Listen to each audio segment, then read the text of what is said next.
Hello everyone, welcome to this new episode from City Skylines where we build the city of Aurelia. We will continue building on this island where we started last time with the hotel, with the ferry stop, the tram station and some other infrastructure. So today we will continue exactly where we left off. I think I mentioned it last time that we have a very important intersection to build, so that's exactly going to be the focus of today's video. Now, it's going to be a tram intersection because we have, of course, the line that we have been doing last time, and it's obviously this road that goes just through the entire island.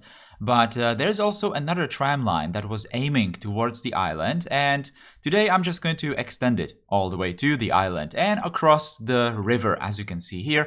I'm also building this bridge right there, just deciding what kind of road I'm going to use with this particular bridge. And that's just going to be the tram tracks for that second line. Now, this line is, of course, the one that goes all the way to the island city. So that's a line that we haven't seen in a long time. It's the line that actually uses the different kinds of trams, but you will all see that. So we needed to somehow create the actual intersection over here. I was first thinking that we are going to build this place in a very similar way like we did that transfer station a really long time ago. So basically making it 2 levels so that the trams, the tracks are not going to really like intersect, right? But they are just going to go over each other. But it was not exactly going to go that way because I didn't really want to create like a very high solution in here. I really wanted to only have at maybe 2 levels max.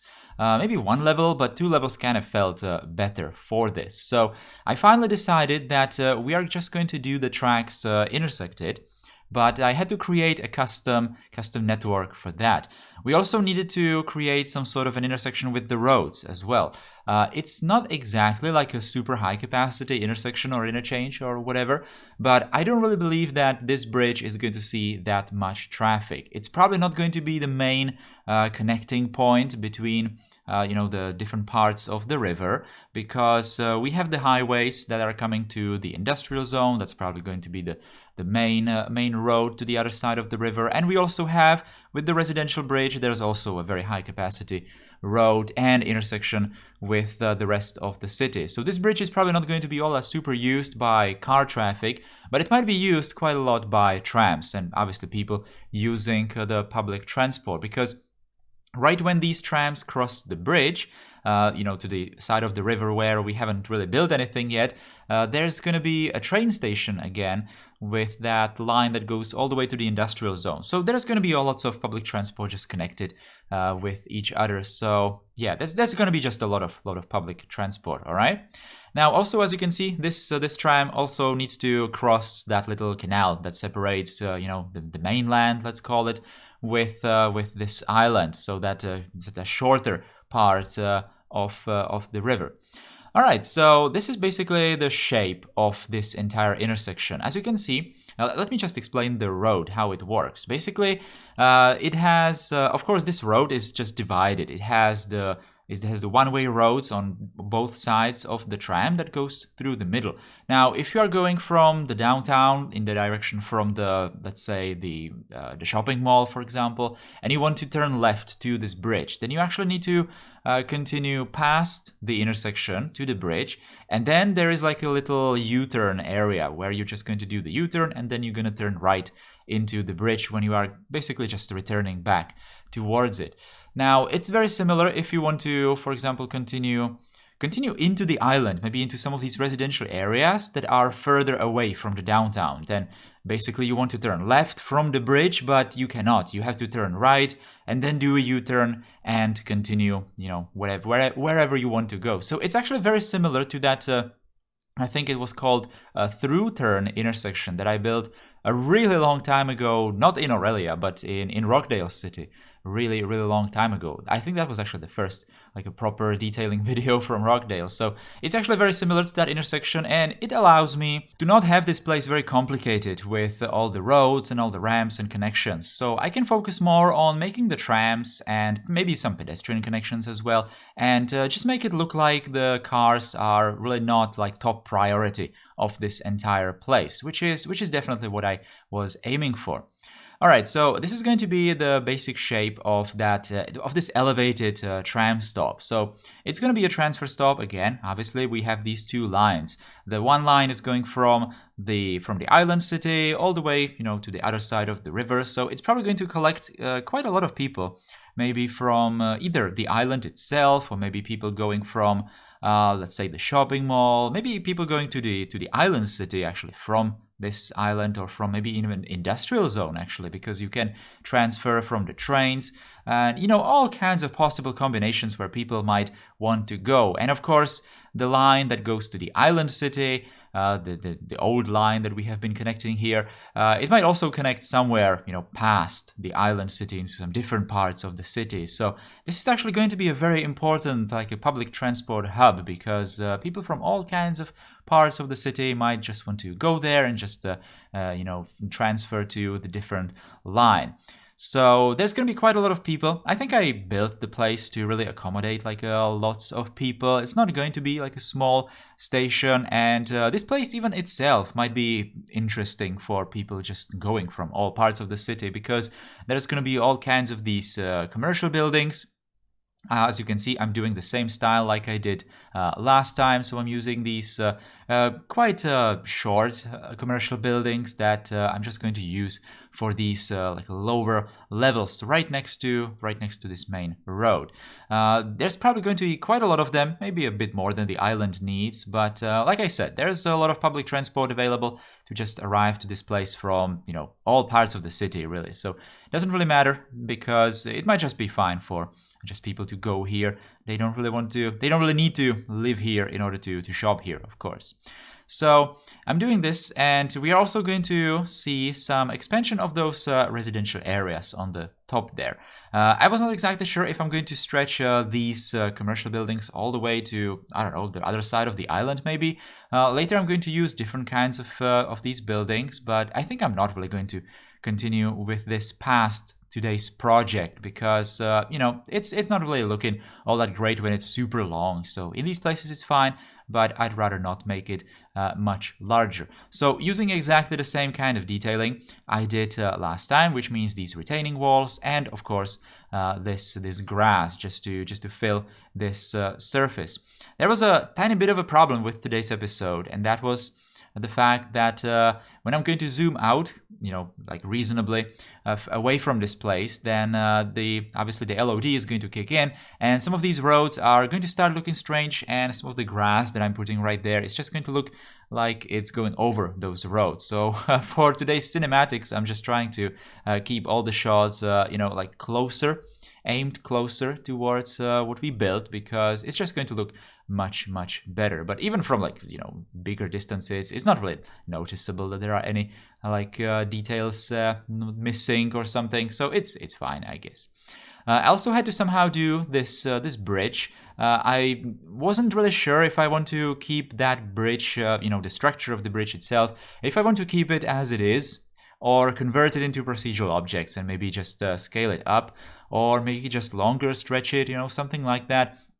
I finally decided I'm just going to keep it the way it is, and it's just a tiny bit shorter than I would need. Maybe I could actually move it slightly more and just make the entire river slightly smaller, especially on the other side. Obviously, I'm not going to move anything over here because that's almost done.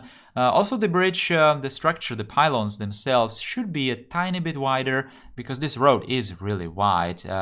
Ideally, I would like to use some sort of road that has maybe only one lane for cars, but has also the trams. But I only had the very narrow roads for that. I didn't really have something like this, especially with larger sidewalks. So this is basically the vanilla road, or at least it looks like the vanilla road, except that it has the light rail tracks on it, which obviously look much better. But this road is a tiny bit wider than the pylons can take, so the sidewalks are just a bit obstructed with the pylons. But I hope it's going to be fine in the end. There is some space left for people to just go around it, so that should be all right.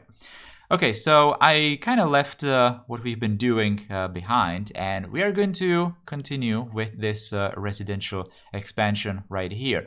At first, I wanted to just continue doing something else, but I just decided to do these buildings some more, all the way to the track for that second line that just crosses the entire island. And past the tracks, we're just going to do something different. I was thinking that we could probably build some docks maybe, or like marina, or maybe something similar to that. I'm not exactly sure if the river or the reservoir behind the dam is like something that people might use for, I don't know, some cruises or just trips with boats, because it's not exactly needed for that. But at the very least, we could build some sort of like a depot for maybe all the ferries that are obviously going from the, for example, this hotel all the way to that shopping center, and they are going to just continue somewhere else. So there's probably going to be need for quite a lot of ferries, and they will obviously need to have some sort of maintenance area. It's not exactly making sense to build it on the island itself, because the island is kind of like a nice place to live. So making some industrial looking areas is probably not going to make much sense, but I would really like to do something connected with boats or ferries or something on the island. So I will think about that. Maybe we are going to add something like it. Now this is almost done with the residential buildings. I really didn't want to just create anything super new in here. I just really wanted to continue with the same style. This residential area is moderately large, I suppose, but in Aurelia I think we have been seeing some even larger places where I've used more than just these numbers of the same building, next to each other. So this place is still looking fine. I really like that these buildings are not especially tall. I think that these residential blocks have like 4 or 5 floors max or something like that. So it's reasonable. We are definitely not in the downtown anymore, so we can definitely afford to create buildings with like just not that tall. I will place some office buildings that are slightly taller than these, but they are going to be very unique in this place. I definitely don't want to create some sort of a really tall skyline on the island, but a couple of tall buildings I really would like to place on the island, and I will. Towards the end of this episode, I decided that I'm just going to continue filling some of these places with buildings, so I will place one tall office building, even though it might not be an office building in Aurelia in particular. It might even be another residential building or some hotel. The hotels are probably going to be very, very common. Now, we also needed to fill some spaces underneath this entire tram station. As you can see, there's a lot of clipping through the terrain and a lot of just weird shaped terrain and all of that. So I had to use a lot of these terraforming networks to just kind of tame it, and later just cover all those holes, of course. Those holes are there because I am using, for this elevated part of the station, I'm obviously using the surface version of the tracks. That's why I even have to do this kind of detailing all around them. But they are much better for just creating like a natural look that this place it's going to have the tracks more incorporated into the rest of the surfaces on the top. So as you can see, the tram station part is already turning out to be very similar to the one that we built right next to that shopping center area. And that was kind of the goal, because at the end, it is the same line. And I think I was even saying that with the last episode, that we are using some very similar like detailing elements for this tram line, because it might have been built in one project. It makes sense that some of these stops are going to be very, very similar, especially further away from the downtown, where we can just afford to create some bigger projects. We don't really need to save that much space. So these are the different buildings that I was talking about that I wanted to just continue this sunken commercial area with. We are also continuing with that pedestrian road next to those commercial buildings, but I'm not exactly sure if I'm going to continue with it all the way to the rest of all the way to the other side of the island. I think I might diverge these roads, maybe make the pedestrian road go slightly into the island away from the road and create some just buildings all around it. I don't think I'm going to use like a super high density theme for the rest of this island, even though this place was kind of really high density with this office building, the rounded one, and all these commercial buildings. It's kind of like a high density place, but that's probably going to go like smoothly away until we reach the rest of the island, or the other side of the island. So as you can see, more of this detailing with the grass all around this place. That was a tiny bit of a problem because, as you can see, some of this grass is not really going over the road, so I had to move it like that. But this entire place is not exactly leveled, so that was just a tiny bit of a struggle. But in the end, it's not that big of a deal. It was mostly fine. Now, this is the second tall building, this skyscraper, that I'm going to place on this island. This might probably be the tallest building on the island. I don't think I really want to do anything taller, and definitely not around these residential areas. But in here it felt really, really good because this is probably the most important place of the entire island when it comes to like public transport or just people concentrating. So, if I wanted to build like a really tall building, then this is definitely the place. Unfortunately, this building has, fortunately, it does have these nice areas on it, with just filled with these grass patches and the paths, and whatever. But the problem is that these, you can see that it's just not fitting the entire style of the map. It's very bright, the grass is just not looking very good. So I had to just cover it with this procedural object grass because the surfaces on the buildings were not exactly flat. I think you could have seen that they were slightly angled. So I had to use that. And again, there is a bit of a problem. You will see that in the cinematics. When I zoom out, then the building is going to go into the LOD. And it's just not going to show that new grass on it. But if I'm going to zoom closer, then it's going to be all fine. And it definitely feels a lot better to have that grass over it. And again, it follows the same style of buildings that I did in the previous episode with the hotel that also has the grass on the roof. And I didn't mention that, but I also continued with some of the hotel buildings on this other side of that entrance towards the bridge. I didn't show that in the cinematics, but I tried to just build these buildings all the way to the other side of the island just to see how it's going to look. And it was interesting, but at the same time kind of strange. So I only decided to continue with just 2 instances of that building, and that's gonna be all. That's probably all we're gonna see with those hotel buildings. Maybe on some different parts of the island we might use it again, but probably not. Now, I'm just doing some finishing touches with the tram stop, so a whole lot of planters because I had the same problem, just like with the tram stop next to the shopping center, and that was the surface. Obviously, the surface of the tram stop is mostly just this concrete or pavement, so I had to make sure that it's just going to look different from the rest of the surfaces, especially on the first level where the road is. So I had to do a lot of planters and just some different detailing. For example, that decal, that yellow tiles that are right next to the boarding platforms, whatever, and obviously a lot of colorful flowers, and also that shelter, that green roof over there that's just connecting those different places. Anyway, guys, that is almost all for today's episode. Like I said in the channel update video last week, I will do one regular scheduled upload a week, and it's going to be on Thursdays because you guys voted for Thursdays. Next week I might return to Altengrad, or we could continue with Aurelia, I'm not sure yet. Anyway, thanks for watching today's episode. Hope you liked it. If you did, then you can leave a like, you can comment, you can share the video, and you can subscribe to the channel if you're new here. And if you really want to directly support the channel, you can become a channel member by clicking the join button below. Thanks for watching, take care, goodbye.